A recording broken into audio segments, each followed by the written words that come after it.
McDonald's said Sunday that beef patties in its quarter-pounder burgers aren't the source of the Coli outbreak, which has killed 1 and sickened about 75. The fast food chain says it's certain that any contaminated food has been removed from its supply chain and is no longer in restaurants.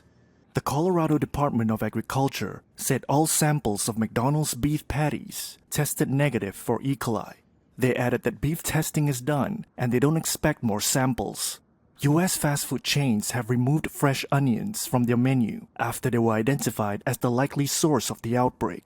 Coli is killed in beef when cooked properly, but the McDonald's Quarter Pounder includes raw sliced onions. Affected restaurants are now serving the burgers without those onions. Since the incident, McDonald's has removed the Quarter Pounder from about 20% of its U.S. restaurants.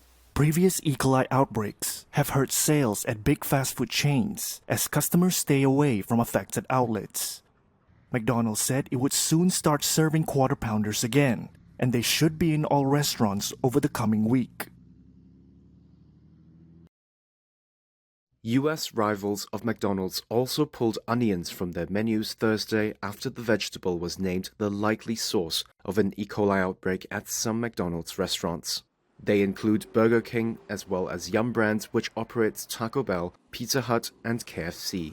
The latter said it removed onions from some restaurants out of an abundance of caution. The Coli outbreak at McDonald's has killed at least 1 person and sickened nearly 50 others across the U.S. West and Midwest. The U.S. Food and Drug Administration on Thursday confirmed that Taylor Farms was the supplier for the affected McDonald's locations. The company has recalled yellow onions produced in a Colorado facility according to a recall memo on Wednesday by U.S. Foods. In the aftermath of the outbreak, some people Reuters spoke to in Washington, D.C. were avoiding the hamburgers.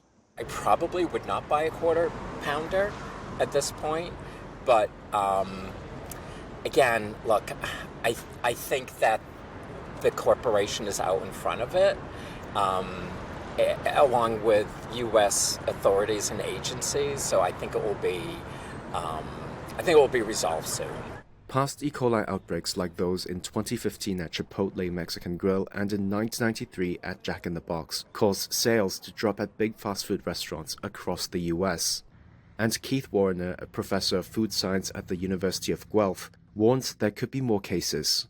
The incubation period for Coli 157 is typically 10 days, and the last sort of reported case, I think, was last week.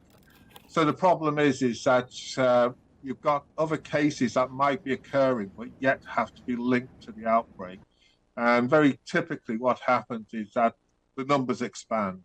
Regulators are still investigating whether McDonald's beef patties could be affected, but Coli is killed in beef when cooked properly, whereas the McDonald's Quarter Pounder is served with raw slivered onions. McDonald's has moved quickly to try to contain the damage, with its U.S. President Joe Erlinger on Wednesday saying it needs to rebuild trust with the public. On Wednesday, a Colorado man filed what appears to be the first lawsuit against McDonald's over the outbreak, seeking more than $50,000 in damages.